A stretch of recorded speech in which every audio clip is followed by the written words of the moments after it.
disturb me. I am not yielding. ఇప్పుడు లేదండి, నేనేమనట్లేదండి. నేను చెప్పేది ఏంటంటే వారు అసలు బయట కానీ సభలో కానీ లేకపోతే స్పీకర్ గారికి ఏదో నోటీస్ ఇచ్చారని చెప్పారు. అన్నీ కూడా ఆ గ్యారంటీస్ సంబంధించే కదా, ఆ గ్యారంటీసు మరి మీరు ఓకే అంటారు. ఇప్పుడు మరి నేను ఆర్బీఐ అట్లా ఇచ్చింది, సభలో మీ మీద మూమెంట్ ఏంటంటే నోటీస్ ఇస్తాం, మీ మీద చర్యలు తీసుకోవాలంటారు. ఇప్పుడేమో సభలో ఒప్పుకుంటుంది. మరి ఒప్పుకున్న తర్వాత ఇంకా చర్చ ఏముంది అసలు? అదే కదా మేము చెప్పేది. ఒప్పుకున్నందుకు ధన్యవాదాలు సార్. ఒప్పుకున్నందుకు ఆర్బీఐ ద్వారా పుస్తకంలో చూపించింది కరెక్ట్ కాదు, మీరు చెప్పింది కరెక్ట్ అని ఒప్పుకున్నందుకు ధన్యవాదాలు. థ్యాంక్ యూ భట్టి గారు. ఆర్బీఐ లెక్క చెప్తా, మీ లెక్క చెప్తా. ఇప్పుడు మీ లెక్కలో ఉన్నా ఇప్పుడు మీ లెక్కలు మీ బండారం బయట పెట్టినాయి కదా. భట్టి గారు చేసిన అప్పు 15,000 మా ఖాతాలో కలిపిండు. ఉమ్మడి ఆంధ్రప్రదేశ్కి వచ్చిన 72,000 మా ఖాతాలో కలిపినవు. ఉమ్మడి ఆంధ్రప్రదేశ్లో మనకు కార్పొరేషన్ల ద్వారా ఉన్న 11,000 మా ఖాతాలో కలిపి 1,00,000 కోట్లు బీఆర్ఎస్ కు సంబంధం లేని అప్పును బీఆర్ఎస్ ఖాతాలో వేసింది. అయితే ఇప్పుడు కుల్లా చెప్పినా నువ్వు ఒప్పుకున్నావు. 1,00,000 కోట్లు మాకు బీఆర్ఎస్ ప్రభుత్వంలో చెయ్యని దాన్ని కూడా మా ఖాతాలో వేసినాను, ఒప్పుకున్నావు. ధన్యవాదాలు. ఇక రెండవది ఇందులో ఇంకొక 2 ఉన్నాయి అధ్యక్ష. గవర్నమెంట్ గ్యారంటీ ఇవ్వలేదు, గవర్నమెంట్ కట్టవలసిన అవసరము లేదు. అది ఎంత అంటే 59,000. గవర్నమెంట్ గ్యారంటీ ఇచ్చింది, గవర్నమెంట్ కట్టవలసిన అవసరం లేనిది 95,000 కోట్లు. ఈ 2 కలిపితే ఎంతంటే అధ్యక్ష, గవర్నమెంట్ రాష్ట్ర ప్రభుత్వ ఖజానా నుంచి కట్టవలసినటువంటి అవసరం లేని డబ్బు 1,54,876 కోట్లు. అంటే మొత్తంగా అధ్యక్ష శ్వేతపత్రంలో మీరు చూపించిన 6,71,757 కోట్ల నుంచి మేము తీసుకోని అప్పు 99,385, ప్రభుత్వం కట్టవలసిన అవసరం లేనప్పు 1,54,876 కోట్లు తీసేస్తే బీఆర్ఎస్ ప్రభుత్వం అచ్చంగా చేసిన అప్పు ఎంత అంటే 4,17,000 కోట్లు మాత్రమే. ఈ 4,17,000 కోట్లలో కూడా కరోనా సమయంలో ఇందాక నేను చెప్పిన ఉదయ్ స్కీమ్ కానీ, రాష్ట్రానికి రావాల్సిన గ్రాంట్స్ కానీ, కరోనా సమయంలో తీసుకున్న 39,000 కూడా ఇలా ఉన్నాయి. 39,000 కరోనా ప్రత్యేక పరిస్థితుల్లో తీసుకున్న అప్పు కూడా కలిపి 10 ఏళ్ల బీఆర్ఎస్ పాలనలో తీసుకున్న అప్పు కేవలం 4,17,000 మాత్రమే. కానీ మీరు మొదటి సంవత్సరమే 1,27,000 చేసిండ్రు. మేము 10 ఏళ్లలో 4,17,000. అధ్యక్ష, హరీష్ రావు గారు చాలా తెలివిగా సభను తప్పుదోవ పట్టించడానికి ప్రయత్నం చేస్తున్నారు. That's not correct. ఇప్పుడు వారు ఏమన్నారు, మేము వచ్చిన 3 నెలల పాలన కూడా తెచ్చిన అప్పుల్ని మీరు కలిపి చెప్తున్నారు అని అన్నారు. లేదు, ఒకసారి శ్వేతపత్రం పుస్తకం ఒకసారి తీసుకోమని చెప్పండి అధ్యక్ష. అది తెలంగాణ రాష్ట్ర ఆర్థిక శ్వేతపత్రం, ఆర్థిక శాఖ అప్పుడు ప్రవేశపెట్టినప్పుడు ఆ తర్వాత 3 నెలలు ఇంకా రాలే మాకు. అప్పటికి ఆ 3 నెలల కంటే ముందే కదా ప్రవేశపెట్టింది ఇది. ఆ ప్రవేశపెట్టినప్పుడే మేము ఇచ్చింది దీంట్లో చాలా స్పష్టంగా అవుట్ స్టాండింగ్ డెట్ 6,71,757 కోట్లని ఇచ్చాం. రాబోయే 3 నెలల్లో మేము చేసే అప్పుని దాంట్లో యాడ్ చేయలేదు. సో మీరు అది కూడా యాడ్ చేసి 6,71,757 కోట్లు అని చెప్తున్నారు, విచ్ ఇస్ నాట్ కరెక్ట్. తర్వాత దీంట్లో మళ్ళీ మేము డీటెయిల్గా నేను చెప్పిన దాంట్లో కూడా చెప్పాను, శ్వేతపత్రమే కాకుండా ఇప్పుడు కూడా చెప్తూ దీంట్లో out standing debt as on 1/12/2023 అని చాలా స్పష్టంగా చెప్పాను. దాంట్లో 6,71,757 crores.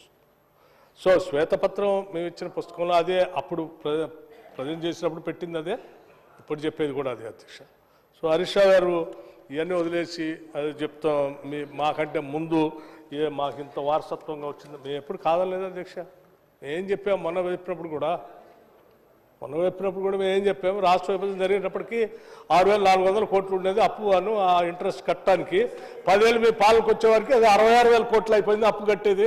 ఎందుకు 6,400 నుంచి 66,400 ఎందుకు పెంచారని అడిగాం. అట్లాగే మీరు అప్పుడు వారసత్వంగా వచ్చింది మేము అది కూడా చెప్పాం కదా, చాలా సందర్భాల్లో చెప్పాం. అప్పుడు ఉన్నటువంటి అప్పు ఎంత ఉంది, తర్వాత మీరు వచ్చిన తర్వాత ఎంత చేసింది అన్నీ క్యాల్కులేట్ చేసే ఆ లక్షల కోట్ల అప్పు ఎంత చేశారో చెప్పాం. దాన్ని వదిలేసి ఇప్పుడు మళ్ళీ పాతదంత ఉంది, తర్వాత మీరు వచ్చిన తర్వాత ఎంత చేశారు, మేము ఎంత చేయలేదు అసలు అని మళ్ళీ చాలా కన్వీనియంట్గా సభను తప్పుదోవ పట్టించడం కోసం చాలా సిస్టమేటిక్గా కన్వీనియంట్గా ఈ trying to misguide the house once again, which is not correct అధ్యక్ష. నేను హరీష్ రావు గారికి చెప్తా ఉన్నాను, మీరు ఒప్పుకున్నారు ఇందాక ఏదో గ్యారంటీస్ సంబంధించి ఆర్బీఐలో మేము ఇచ్చిందని వాళ్ళు చూపించారు. సరే అది మీ లెక్క ప్రకారం ప్రభుత్వమే కట్టాలి కాబట్టి అది కరెక్టే అని ఒప్పుకున్నారు, అవి సంతోషం. అట్లా ఇవి కూడా మీరు ఒప్పుకోవాల్సింది, ఇవి కూడా ఆన్ రికార్డు ఉన్నాయి. ఏం మేము ఆకాశం నుంచి తీసుకొచ్చి ఇచ్చినాయి కాదు అధ్యక్ష. అధ్యక్ష ఎఫ్ఆర్బిఎం లోన్ 3,89,673 crores అనేది చెప్పాం. ఇంక్లూడ్స్ ఏంటి జనవరి మార్చ్ 2024 అప్పులు ఎందుకంతా అది అంటే బిఈలో వస్తుంది. ఆ సమాచారం కూడా ఇస్తాం మీకు. మేము ఒక్క రూపాయి కూడా మేము దాయం. మీలాగా ఏంటి సత్యదూరమైన సమాచారాన్ని సభకి ఇవ్వండి దయచేసి. స్పీకర్ సార్, ఇప్పుడు కార్పొరేషన్లకు గ్యారంటీ రూపంలో వారసత్వంగా వచ్చిన అప్పు అది బీఆర్ఎస్ ఖాతాలో ఎట్లేస్తారు? 2, 3 రాష్ట్ర ప్రభుత్వం గ్యారంటీ ఇవ్వలేదు, రాష్ట్ర ప్రభుత్వం కట్టవలసినటువంటి అవసరము లేనటువంటి అప్పు అది 1,54,876 కోట్లు ఉంది. ఇవన్నీ తీసేస్తే కరోనా సమయంలో తీసుకున్న ప్రత్యేక పరిస్థితుల్లో తీసుకున్న అప్పు, ఉదయ అప్పుల బాధ్యత, గ్రాంట్ల రూపంలో రావాల్సిన అప్పు కేంద్రం అప్పు రూపంలో ఇవ్వడం అన్నీ కలిపితే కూడా 4,17,000 కోట్లు మాత్రమే. అచ్చంగా బీఆర్ఎస్ 10 ఏళ్ల కాలంలో ఈ రాష్ట్ర ప్రభుత్వ ఖజానా నుంచి చెల్లించవలసిన అప్పు కేవలం 4,17,000 కోట్లు మాత్రమే. అంటే ఈ 4,17,000 కోట్ల అప్పును కాంగ్రెస్ పార్టీ నాయకులు పదే బయట వెళ్ళి ఏం చెప్పారు అధ్యక్ష? బీఆర్ఎస్ 7 లక్షల కోట్ల అప్పు చేసింది, 7 లక్షల కోట్ల అప్పు చేసిందని గోరంతలు కొండంతలు చేసి గోబల్స్ ప్రచారం చేయడాన్ని నేను తప్పుబట్టా ఉన్నా అధ్యక్ష. ఇకపోతే అధ్యక్ష, అసెంబ్లీలో మొన్న మీరు ఇచ్చిన సమాధానం కానీ ఇవాళ ఇచ్చిన మీరు పేపర్ ప్రకారంగా నేను చాలా స్పష్టంగా మీ అప్పు 1,27,708 కోట్లు. ఇవాళ ఒక్క సంవత్సరంలో కాంగ్రెస్ పార్టీ చేసిన అప్పు 1,27,708 కోట్లు. 10 ఏళ్ల బీఆర్ఎస్ పాలనలో చేసిన అప్పు 4,17,000 కోట్లు. అంటే 4,17,000 10 ఏళ్లల్లా, ఒక్క సంవత్సరం 1,27,000. ఇప్పుడు ఎవరు ఎక్కువ అప్పులు చేస్తున్నారు? ఈ మీరు 10 ఏళ్లలో మేము 4,17 చేస్తే 5 ఏళ్లలోనే మీరు 7 లక్షల కోట్లు చేస్తున్నారనడానికి ఇంతకంటే సాక్ష్యం ఏం కావాలి అని నేను అడుగుతా ఉన్నా. స్పీకర్ సార్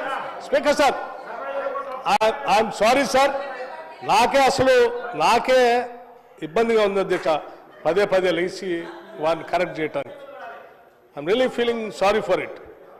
ఇంత బ్లేటెంట్గా సభను తప్పుదోవ పట్టించడం కరెక్ట్ కాదు. అది మేము 1,00,000 కోట్లు అప్పు చేశారు అసలు కట్టింది 1,18,000 కోట్లని లెక్క చెప్పాను.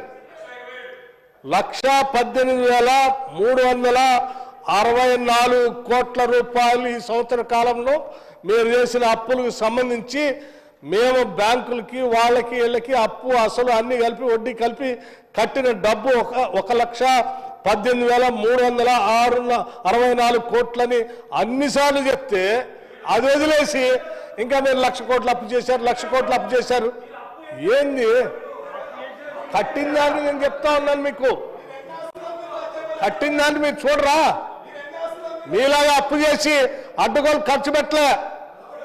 మీరు చేసిన అప్పుల కోసం కొద్దిగా అప్పు చేశాం, దాంతోపాటు రాష్ట్రం నుంచి వచ్చిన ఆదాయం రెండు కలిపి మొత్తం 1,18,000 కోట్లు కట్టాం. మీరేం చేశారు? అందులో మీరు ఏం చేశారు? అప్పులు చేసి చివరికి రాష్ట్రం బతకకుండా చేసే పరిస్థితి తీసుకొస్తే దాని గాడిని పెట్టి బాగు చేసి ముందు పోతున్నాం. మీరు హర్షించాల్సింది పోయి మీ టైంలో నేను అడుగుతున్న 10 ఏళ్ళు మీరు పరిపాలన చేశారు కదా, 10 ఏళ్లలో ఎప్పుడైనా 1,00,000 కోట్ల 18,000 ఎప్పుడైనా కట్టారా మీరు? 1,18,364 కోట్లు బ్యాంకులకు అప్పు కట్టారా మీరు? ఎప్పుడైనా కట్టారండి? ఎప్పుడైనా కట్టారా మీ జీవితంలో? అరే మీరు మొత్తం తెచ్చుకోవటం తింటాం అయిపోయా. ఎట్లా అండి? నేను అడుగుతున్నా, 10 ఏళ్లలో ఎప్పుడైనా సరే మీరు గత ప్రభుత్వం వారసత్వంగా మాకేదో కొద్దిగా వచ్చింది 7,000 కోట్లు అంటున్నారు. సరే దాన్నైనా మీరు ఆ రకంగా మీరు చేసిన 7 లక్షల కోట్లలో 7 లక్షల కోట్లు మరి ఆయన కట్టారా అప్పు? 7 లక్షల కోట్లు అప్పు కట్టారా మీరు? ఇక్కడ అండి మేము కట్టాము 1,18,000 కోట్లు 364 1,18,364 కోట్లు అప్పు కడుతూ ఇంకా 40,000 కోట్ల పెండింగ్ బిల్లుకి దాంట్లో ఒక 28,000 కోట్లు అంటే 12,000 కోట్లు తీరుస్తూ ఇంకా అవి కాకుండా మీరు పెండింగ్ పెట్టిపోయినటువంటి ఏంటి డిస్కౌంట్స్కి పెట్టిన 29,649 కోట్లు అట్లాగే పెండింగ్ బిల్స్ మీరు పెట్టిపోయారు.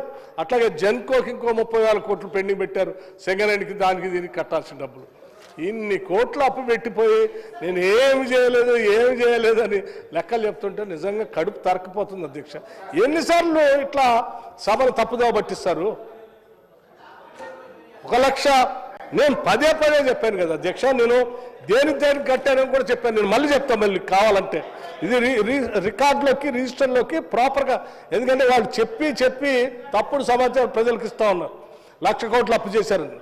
అధ్యక్ష నేను చెప్తా ఉన్నాను అధ్యక్ష, మేము ప్రతి సందర్భంలో ఎఫ్ఆర్బిఎంలో దానికోసం కట్టిన 43,317 కోట్లు, గవర్నమెంట్ గ్యారంటీస్ కింద ఈ రాష్ట్ర ప్రభుత్వం ద్వారా బ్యాంకులు వాటికి కట్టింది 20,479 కోట్లు, టోటల్గా 63,795 కోట్లు. అట్లాగే గవర్నమెంట్ గ్యారంటీస్ లోన్స్ పేరు మీద ఈ ప్రభుత్వం కట్టింది 41,118 కోట్లు. Non guarantee loans which are paid by corporation 13,450 కోట్లు. మొత్తంగా 1,18,364 కోట్లు మేము కట్టాము.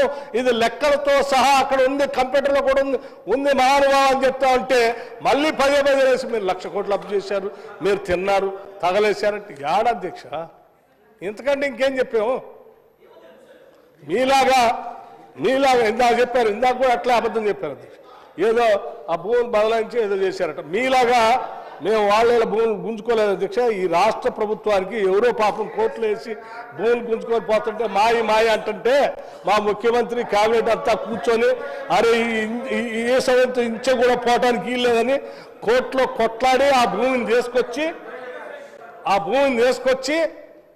ఆ భూమి ద్వారా మళ్ళీ అమ్మకుండా ఇండస్ట్రియల్ ఇన్ఫ్రాస్ట్రక్చర్ కార్పొరేషన్కే ఇచ్చి ఈ రాష్ట్రానికే ఉండాలి, ఈ ఆదాయం మొత్తం రాష్ట్ర ప్రజలకే ఉండాలా అని అమ్మకుండా జాగ్రత్త చేసి పెడితే ఎవరో అన్యాక్రాంతం అయితే భూమిని తీసుకొచ్చిన భూమిని అమ్మకుండా మళ్ళీ ఇండస్ట్రియల్ కార్పొరేషన్కి ఇచ్చారు. ఇండస్ట్రియల్ కార్పొరేషన్ ద్వారా పరిశ్రమలు తేవటం కోసం ప్రయత్నం చేస్తారు. ఇంత చేసి ఈ ఆదాయం అంతా కూడా పోగేసి రాష్ట్ర ప్రజల కోసం మేము ఖర్చు పెడతా ఉంటే మాలాగా ఔటర్ రింగ్ రోడ్ అమ్ముకున్నట్టు మీరు అమ్ముకోలేదు, లేకపోతే అక్కడ కోకాపేట భూములు అమ్ముకున్నట్టు మీరెందుకు అమ్ముకోలేదు? మేము భ్రమల్లో ఊహించుకొని మీరు అమ్మారు. ఎట్లా అధ్యక్ష? ఇది కరెక్ట్ కాదు. మీరు ఇట్లా ఈ రకంగా డైవర్ట్ చేయటం. థ్యాంక్ యూ వెరీ మచ్ బటనా. 1,27,000 కోట్లు ఏడాది కాలంలో కాంగ్రెస్ పార్టీ అప్పు చేసింది అని బట్టి గారు పదే ఒప్పుకున్నందుకు అభినందనలు. 10 ఏళ్ల బీఆర్ఎస్ పాలనలో మేం చేసింది 417 అయితే 5 ఏళ్లలోనే మమ్మల్ని మించి ఈ 5 ఏళ్లలో 7 లక్షల కోట్ల అప్పు చేయబోతున్నారని ఈ సభ ద్వారా బీఆర్ఎస్ పార్టీ రుజువు చేసింది. అయితే అధ్యక్ష బట్టి గారు ఏమన్నారు? మీరేం చేశారు అన్నారు. ఏం చేశానో చెప్తా వినండిక. ఏం చేసినాం అధ్యక్ష? ఈ రాష్ట్ర రైతాంగానికి కేసీఆర్ గారి హయాంలో 4,08,902 కోట్ల రూపాయలు ఈ రాష్ట్ర రైతాంగానికి ఇచ్చింది బీఆర్ఎస్ ప్రభుత్వం. రైతు బంధు కింద 73,162 కోట్ల రూపాయలు ఇచ్చాం. రైతు బీమా కింద 5,465 కోట్ల రూపాయలు ఇచ్చాం. లోన్ వేవర్ కింద 28,000 కోట్ల రూపాయలు ఇచ్చాం. పవర్ సబ్సిడీ కింద 65,000 కోట్ల రూపాయలు ఇచ్చాం. ఇరిగేషన్ రంగంలో 2,37,000 కోట్లు ఖర్చు పెట్టాం. ఈ రాష్ట్ర రైతాంగం మేలు కోసం 4,08,000 కోట్ల రూపాయలు ఈ రాష్ట్ర రైతుల కోసం బీఆర్ఎస్ ప్రభుత్వం ఖర్చు పెట్టింది అధ్యక్ష. దాని ఫలితమే బీఆర్ఎస్ ప్రభుత్వ హయాంలో ఎంతో అద్భుతంగా మేలు జరిగింది. ఇవాళ ఎట్లా జరిగింది? 10 ఏళ్ల బీఆర్ఎస్ పాలనలో ఆనాడు మేము ప్రభుత్వం చేపట్టినాడు 68 లక్షల టన్నుల ఉత్పత్తి ఉంటే 1,68,00,000 టన్నులకు వరి ఉత్పత్తి పెరిగిందంటే మా ప్రభుత్వం రైతులకు చేసిన మేలు వల్ల. సాగు విస్తీర్ణం 1,31,00,000 ఎకరాల నుంచి 2,22,00,000 ఎకరాలకు 68% పెరుగుదలతో సాగు విస్తీర్ణం పెంచి మేము చూపించాం. ఇప్పుడు ఎందుకంటే అధ్యక్ష ఇట్లా చెప్పుకుంటూ పోతే చాలా ఉన్నాయి. ఇప్పుడు మీకు అంత ఇష్టం లేకపోతే ఓఆర్ఆర్ టెండర్ క్యాన్సిల్ చేయండి. వి అప్రిషియేట్, టెండర్ క్యాన్సిల్ చేయండి.